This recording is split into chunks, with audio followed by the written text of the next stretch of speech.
A day inside the mind of a philosopher king. Have you ever wondered what it truly means to live as a Stoic, not just in thought, but in action, from sunrise to sunset?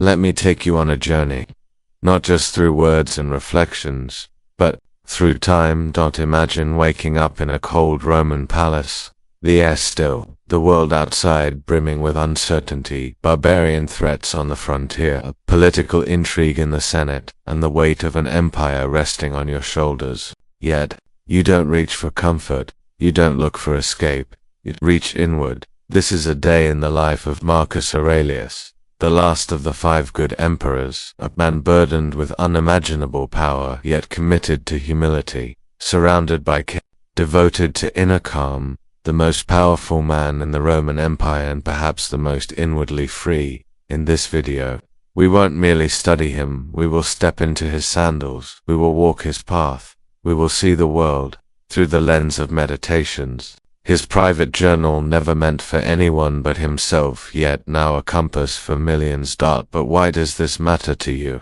Because we, too, wake up each day to chaos, emails, noise, pressure, expectations, and like Marcus, we must choose how to respond.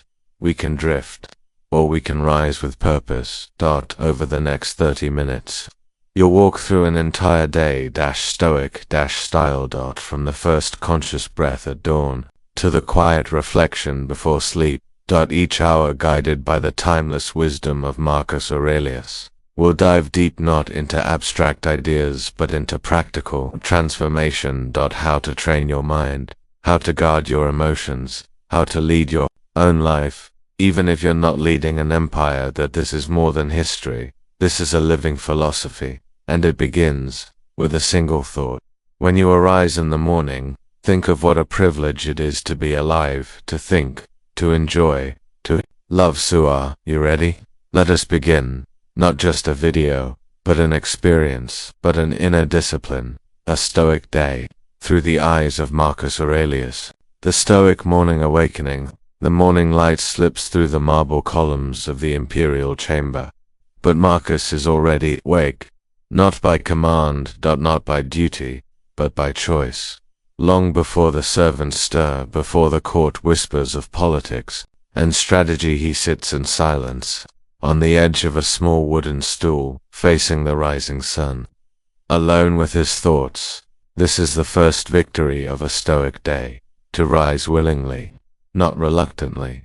In Meditations, Marcus wrote, "At dawn, when you have trouble getting out of bed, tell yourself, I am rising to do the work of a human being. No excuses, no delays, no need for inspiration, just discipline," because to him, each morning is not a burden, but a sacred invitation, an opportunity to practice virtue, to fulfill his role in the grand order of things, the ritual of reflection before touching food, before addressing generals or governors. Marcus reaches for his journal. It's not ornate, not gilded, just a simple scroll or wax tablet where he writes not for history, but for himself. He reminds himself of what is to come. Today, you will meet people who are meddling, ungrateful, arrogant, dishonest, jealous, and surly. Why does he do this? To armor the mind. To prepare not with anger, but with understanding. The Stoic doesn't wish away difficulty. He anticipates it, embraces it, and above all, chooses how to respond. Can you do the same? Before you scroll through your phone. Before you dive into obligations, ask yourself, what mental armor am I wearing today? Will I let others dictate my emotions, or will I, like Marcus, hold the fortress within? Stillness before movement. Then comes the body, not to sculpt it, not for vanity, but to discipline it. The emperor stretches, breathes deeply. He may walk through his garden, feel the wind on his face, observe the universe, however briefly, and remind himself that he is a part of something vast, ordered, and sacred. In Stoicism, this is not mere routine, it's practice. We are not separate from nature. We are participants in it, and each action of the day must reflect that order, that alignment. Do not waste what remains of your life in speculating about others. It is not what others do or say that disturbs us, but our judgments about them. So Marcus doesn't begin his day reacting. He begins by grounding. In silence, in philosophy, in logos, the divine reason that governs the cosmos. Modern practice for you may not rule Rome, but you do rule your morning. So what does it look like in your life to rise like a Stoic? Wake with a clear intention, not confusion. Write a few lines not for perfection, but for presence. Mentally rehearse the day, not anxiously, but strategically. Move your body, however simply. Stretch, breathe, walk, and most importantly, decide before the world shouts, who do you want to be today? Because your morning isn't just a beginning, that's a declaration. Marcus Aurelius didn't drift into greatness. He designed his day from the first breath, and so can you. Coming up in part 3, we follow Marcus into the mid-morning hours as he confronts challenges, deals with people, and applies Stoic principles in the chaos of leadership without losing his inner compass. Mid-morning in the arena, Stoicism in action. The sun has risen higher now. Rome awakens. The calm of the morning gives way to the movement of the empire. Servants, messengers, guards, generals, they all seek an audience. They bring problems, disputes, ambitions, and demands. And Marcus, he listens patiently, calmly, as though each moment belongs to him, not the other way around. Here is where many would falter, but not Marcus. He once wrote, "If you are distressed by anything external, the pain is not due to the thing itself, but to your estimate of it, and this you have the power to revoke at any moment." This is where Stoicism becomes alive, not in silent meditation, not in scrolls, but in the furnace of leadership, of decision-making, of human flaws and pressure, and noise. The emperor, the philosopher Marcus, was not just an emperor. He was a judge, a mentor, a military strategist, a father, and a Stoic in practice. And his greatest trial was not the sword, but the soul he knew. Every interaction is a test, not of cleverness, but of character. A senator interrupts with flattery. Marcus responds with humility. A general demands more legions. Marcus listens, weighs the costs, answers with wisdom, not fear. A servant spills wine at a formal council. Marcus does not raise his voice. He remembers.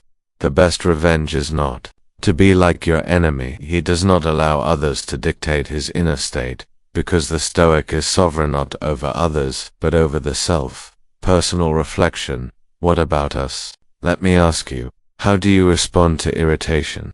To someone interrupting your work? To a co-worker's ego? A friend's complaint? A stranger's rudeness? Do you react, or do you govern? Most of us live in a constant state of reaction, emotionally, quick to judge. But what if we chose, as Marcus did, to be still in the face of disorder? You have power over your mind, not outside events. Realize this, and you will find strength. These are not poetic words, they are tools. He carried them into every meeting, every letter, every conversation. And so can you. Mastering the moment, not the outcome. At morning for Marcus is not about rushing, that's about presence. He does not chase outcomes, he focuses on process. He makes decisions not to please, but to do what is right, even if it's unpopular, even if no one praises him, because to the Stoic, virtue is the only true reward, not wealth, not comfort, not applause. He reminds himself, just that you do the right thing, the rest doesn't matter. Now imagine, if in your work you adopted this mindset, whether you're a manager or a student, a freelancer or a parent. What if every task became a chance to live your philosophy? That email you're writing, an act of clarity. That meeting you dread, an opportunity for composure. That criticism you receive, a test of ego. In each moment, you are choosing who you become, embracing the struggles of the day. By late morning, Marcus begins to feel the weight, not just of politics, but of impermanence, of mortality, of how fleeting all things are. He does not shy away. He reflects. Soon you will have forgotten all things. Soon all things will have forgotten you. This isn't desperate clarity. A Stoic remembers, nothing lasts, and that's what makes every moment sacred. He does not complain that things are hard. He does not wish for ease. He prepares to endure, because in difficulty, the Stoic finds his shape. As fire proves gold, so adversity proves the soul. Practical takeaway: your mid-morning challenge. So here's your challenge. When the day gets noisy, don't let it enter you. You are not your inbox. You are not others' moods. You are not what happens. You are how you respond. When you're interrupted, pause, breathe, respond slowly. When you're overwhelmed, simplify.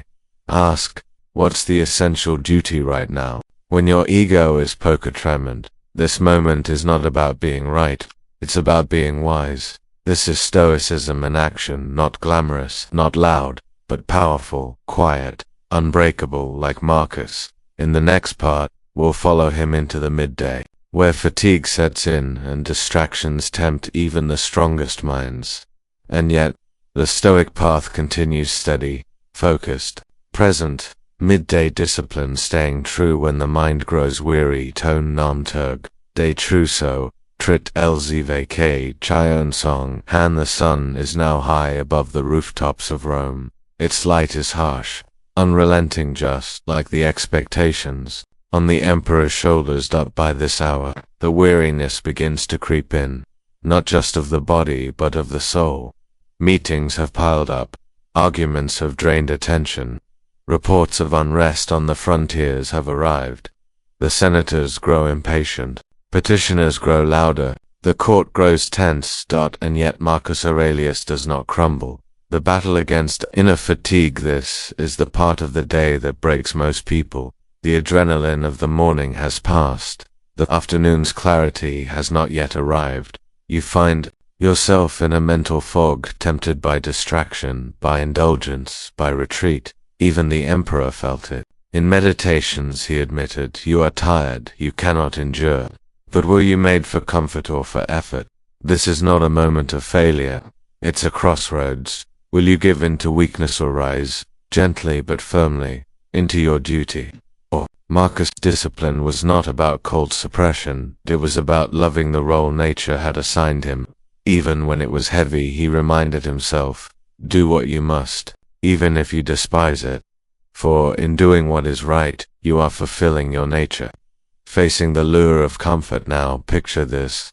Marcus sits for hours in judgment, each petitioner asking for favors, each advisor offering conflicting opinions, each decision shaping the fate of thousands. A servant brings cool water and a plate of dates. His body calls for rest, his mind longs to wander, and yet, he stays centered. Why? Because he knows indulgence now is a thief of clarity later. We often treat comfort as a reward, as something we deserve after hard work. But the Stoic doesn't serve comfort, he serves virtue. Marcus does not reject food or rest, he simply doesn't let them rule him. There's a profound freedom in that. Commentary: can we do the same? Let's pause. Think of your midday. Maybe you're behind a desk. Maybe you've been in meetings all morning. Maybe you feel overwhelmed, anxious, tempted to scroll, snack, shut down. And yet the Stoic asks not for escape, but for return to purpose. Return to the present moment. Return to what matters. You are not your exhaustion. You are not your impulses. You are the master of your next action. That email you're ignoring. That task you've been postponing. That moment of silence you keep delaying. You can face them not by forcing yourself with guilt, but by remembering who you are, and who you are becoming. Meditation in motion for Marcus. The midday wasn't a break from philosophy, it was the application of it. He didn't need silence to be Stoic, he needed presence. As he walked through the palace halls, as he consulted with generals, as he signed decrees, he repeated core truths in his mind like a quiet drumbeat. Everything is ephemeral. I cannot control others, only my response right now is enough. This is the Stoic's secret. He does not retreat from the world. He trains his mind within it. And so Marcus practiced moving meditation, not sitting with closed eyes, but walking with open awareness. Every step, every choice, became part of his training. You can do this too. As you move through your day, ask, am I acting with purpose? Am I speaking with restraint? Am I choosing presence or escape? Even walking to get a glass of water can become a moment of stoic grounding. Resilience over emotion. Now imagine, a letter arrives, news from the eastern frontier. A rebellion, losses, a trusted commander has been killed. There's grief, there's fear, but Marcus does not let these feelings dictate his response. He grieves inwardly, but acts outwardly with strength. He makes decisions rooted in logic, not panic. He writes, don't let the force of impression carry you away. To it, wait a moment. Let me see what you are and what you represent. Let me put you to the test. He doesn't deny emotion, he puts it under inspection. He chooses clarity over reaction. How powerful would it be if you did the same the next time a crisis hits? Practical Stoicism for your midday years. How to embody Marcus's discipline when your energy fades. Pause before reacting. Even 5 seconds of space can change everything. Repeat a core phrase, like only my judgment is mine, or I was made for effort. Sit with discomfort. Don't rush to fix it. Just observe it. It will pass. Simplify. Focus on the one essential task. Not 5, not 10, just 1. Reflect, then resume. Take a 3-minute check-in. Ask, am I acting from clarity or from impulse? These aren't tricks, they're training. You're conditioning your mind not for perfection, but for presence. Like Marcus.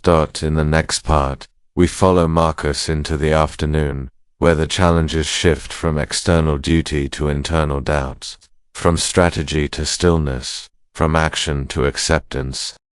Afternoon reflections, the inner fortress of the Stoic mind. The sun has begun its slow descent. The palace walls grow long shadows. The bustling rhythm of the day softens, and something else begins to rise. Not the noise of the world, but the noise within. It is in these quiet hours that Marcus Aurelius meets a different kind of challenge, not from enemies, still visited by that soft, creeping voice that lives in all of us. What if it's all meaningless? What if I fail? What's the point of trying so hard, if everything fades anyway? He wrote, again and again, not to impress future readers, but to remind himself, you could leave life right now. Let that determine what you do and say and think. This is not morbid. This is clarity. Marcus knew that death is not the enemy. Oblivion is wasting time, wasting thoughts, wasting the miracle of a single afternoon by indulging the petty. The emperor alone with himself. By now the palace is quieter, advisors dismissed, doors closed, just the emperor, perhaps sitting by a window, the golden light painting his face, a scroll in hand or maybe none. Just him, and his thoughts. This is where he reflects not on Rome, not on conquest or policies, but on his character. Asks, have I acted justly today? Was I ruled by desire or by reason? Did I serve the whole or did I serve myself? And in those moments of raw honesty, Marcus does what few men in power dare to do. He audits his own soul. Personal commentary. Could you do the same? How often do you stop to look inward, not to judge yourself, not to shame yourself, but to truly examine, did I speak with kindness or with ego? Did I rush or did I respond? Was I present with my loved ones or trapped in my head? We live fast. Marcus reminds us, slow down, not forever, not in retreat. Just enough to center. To return to your principles. To strengthen your inner fortress, because a Stoic does not drift with every wind. He plants his roots deep in the earth of virtue and lets the storm pass above. The role of purpose in the afternoon slump. It is in the afternoon, when fatigue is real, that purpose is most needed. Marcus doesn't rely on willpower, he relies on meaning. He asks, what am I here to do? And that question answers everything. What is your profession? To be a good man, no matter the crown on his head. The only identity Marcus Aurelius clung to was this, a human being striving to live rightly. not perfectly, not flawlessly, consciously. That is the Stoic path. The practice of afternoon restoration. Marcus does not power through the afternoon with blind force. He restores, he reconnects. He walks in his garden not to distract, but to observe. He watches a bird, a breeze, the quiet rustle of leaves. That he reminds himself, I am a small part of the whole. I must act in harmony with it. In modern life, this might mean taking 10 minutes away from the screen, sitting in silence, writing down a single lesson from the day so far, repeating a Stoic phrase that resets your perspective. For example, the impediment to action advances action. What stands in the way becomes the way. That deadline, that mistake, that tension, it is not your enemy, that it is your teacher. When doubt meets tutelage, imagine, a report comes in more losses on the frontier, a senator betrays an agreement, there are rumors of illness in the streets. Marcus feels the weight, but he does not panic. He simply reminds himself, you are not harmed by what is, only by what you think about what is. So he does not feed the emotion, he contains it, shapes it, uses it as fuel, and then he acts. That is the Stoic model. Feel, reflect, then choose wisely. Practical takeaway for your afternoon this afternoon: when you're tempted to quit, to lash out, to numb, try this instead. Step back, find one moment of quiet to breathe. Ask yourself, what virtue is needed right now? Patience, courage, humility. Reset your posture. Literally, how you carry your body reflects your state of mind. Reconnect to your highest role. You're not here to please or impress, you're here to grow, to serve, to think clearly. Let go of what you can't control. That's Stoicism distilled. Marcus did this, not once, not twice, but every single day. Because philosophy wasn't something he believed in, it was something he became. The evening approaches. Marcus Aurelius begins to step back from duty and steps inward into self-reflection, gratitude, and the preparation for rest, and for death, should it come. The day is not yet over, but now it must be understood. Evening withdrawal, reviewing the day, preparing for death. The golden hue of the Roman sky begins to fade into a deep amber. The din of the Senate quiets, the clang of armor in the halls. Lessons. And Marcus Aurelius, emperor of Rome, philosopher of the soul, slowly retreats from the affairs of the day. This is not escape, it is a return. To the self, to truth, to silence, the sacred habit of self-examination. Marcus had a nightly ritual, one not found in the scrolls of state or on the battlefield. It began simply with reflection. No fanfare, no dramatics, just this timeless question: what did I do well today? Where did I fall short? How can I improve tomorrow? This was the Stoic's form of prayer, not to the gods, but to virtue. He would ask himself, did I act with justice when I was tested? Did I speak with truth, or with ego? Did I waste my time or honor it? There is no harsher judge than an honest mind. And yet, Marcus did not use this ritual to condemn himself. He used it to redash a line. Like a sailor adjusting the sails before nightfall. Correct the course. Prepare for what may come. Evening humility, power without pride. By evening, Marcus no longer wears the imperial robe. He is not a god, not an idol, just a man. He acknowledges his failures not with shame, but with clarity. Because in Stoicism, virtue is not perfection, that it is the daily pursuit of what is right, in spite of one's flaws. Don't go on discussing what a good person should be, just be one. That is the wisdom of evening. Not endless planning, not anxious reviewing, but become an even in small steps. You don't need to be flawless to be virtuous, you only need to be willing. Commentary, our own evening practice. Let me ask you, what do your evenings look like? Is it a blur of television, scrolling, distractions, or is there a moment, just one, where you pause and ask, what did I learn today? Where was I tested? What part of me grew stronger and what part needs more care? because you are not the same person who woke up this morning. The day has shaped you. But have you noticed it? Marcus teaches us, don't let a single day pass without reflection, otherwise time becomes a blur and your character drifts like a ship without a rudder, preparing for sleep or for death. Now, here lies one of the most powerful practices in all of Stoic philosophy. Every night, Marcus Aurelius prepared not just for rest, but for the possibility that he might not wake up. Do not act as if you were going to live 10,000 years. Death hangs over you while you live. While it is in your power, be good. Sleep is not guaranteed, that tomorrow is not promised, and so, the Stoic treats each evening like a soft goodbye, not in fear but in readiness. If this is my last sunset, let it find me at peace, let it find me having lived with intention, with virtue, with truth. This is not pessimism, this is liberation, because if you are ready to die, you are finally ready to live. The practice of release as the light fades. Marcus writes, no more.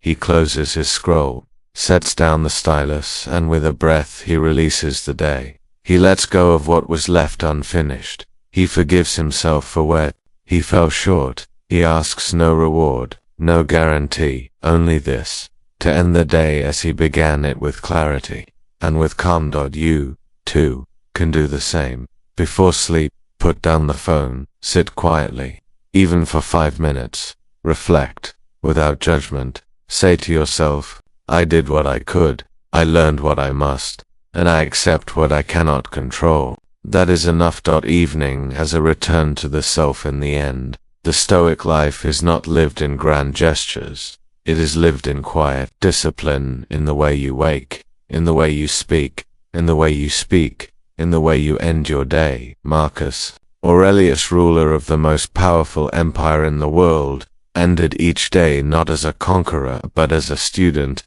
not seeking praise, but seeking truth. And that, perhaps, is the most Stoic act of all. As night falls, Marcus Aurelius enters the realm of silence, dreams, and surrender.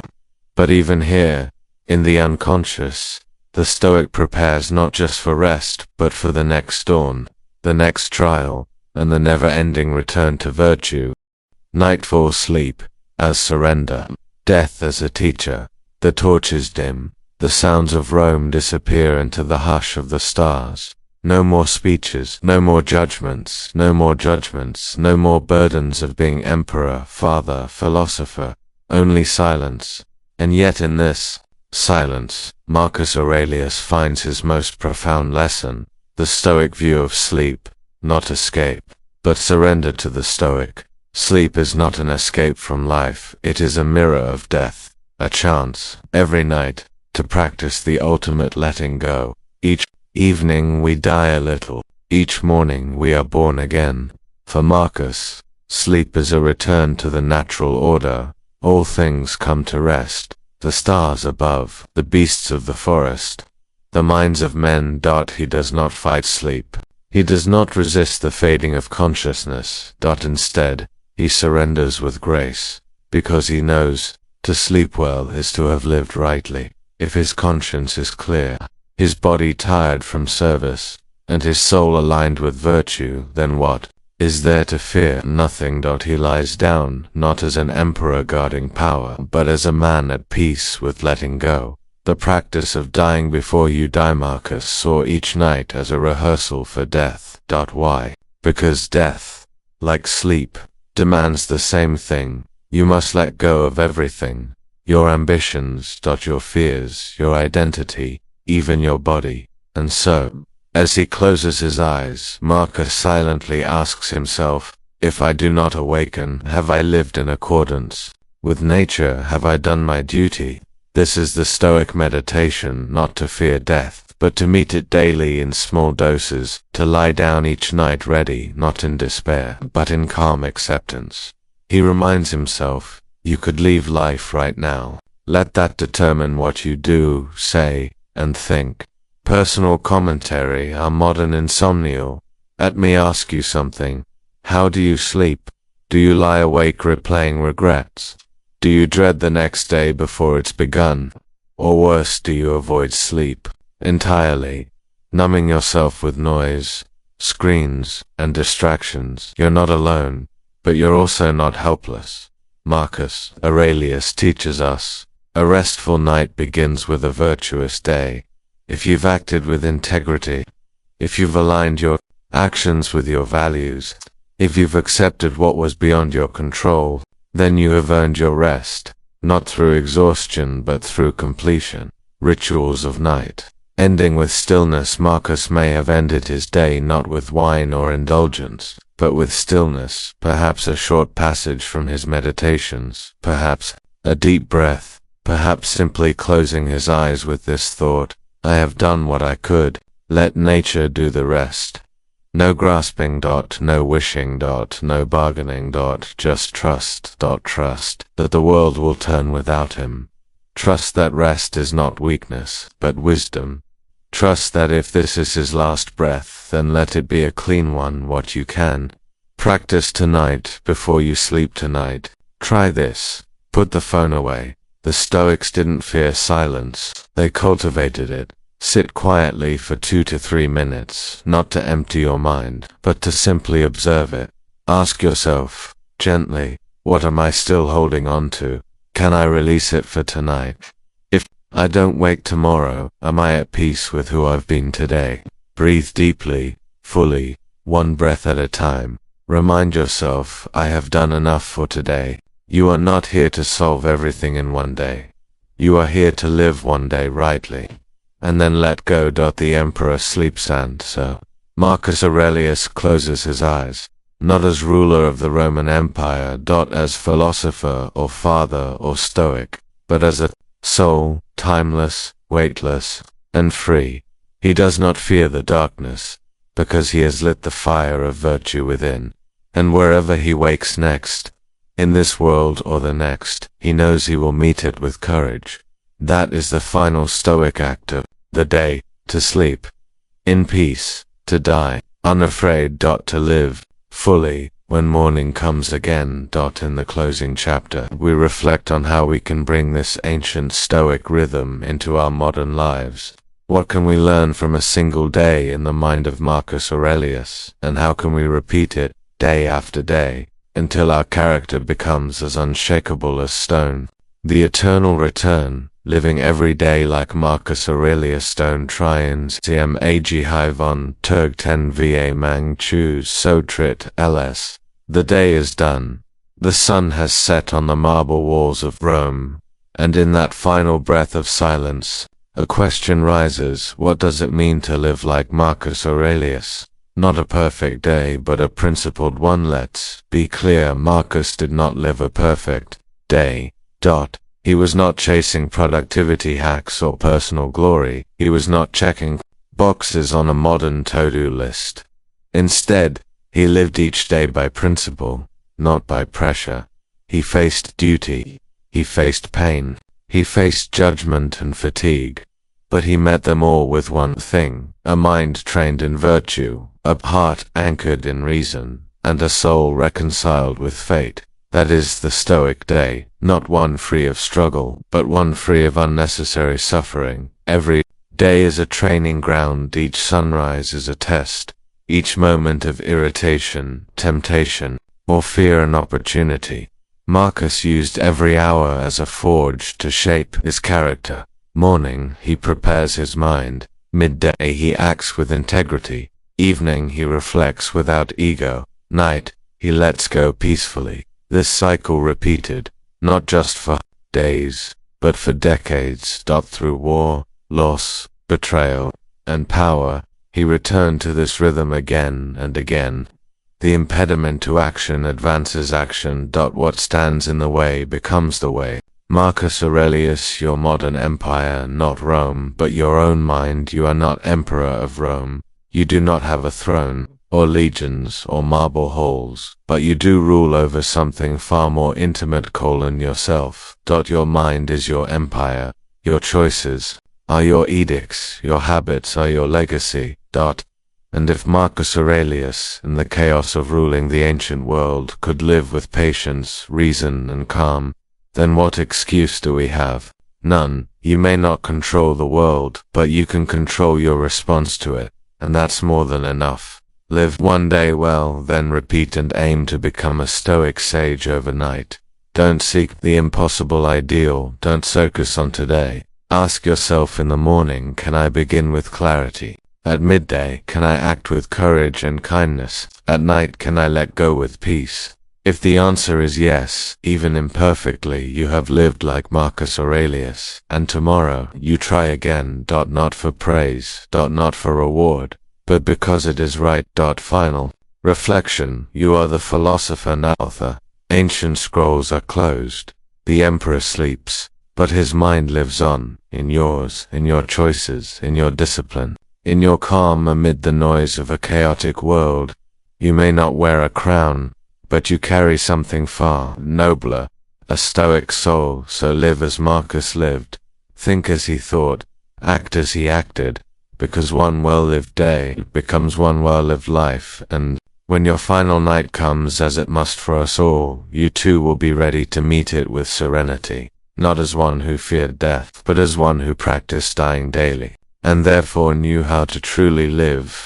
Closing words. Call to action. If you found meaning in this journey through a day in the mind of Marcus Aurelius, share it with someone who seeks clarity. Revisit it when your own day feels clouded, and most importantly, live it. This is not just philosophy, this is your life, and now, it is your day. Waste no more time arguing what a good man should be. Be one. Marcus Aurelius.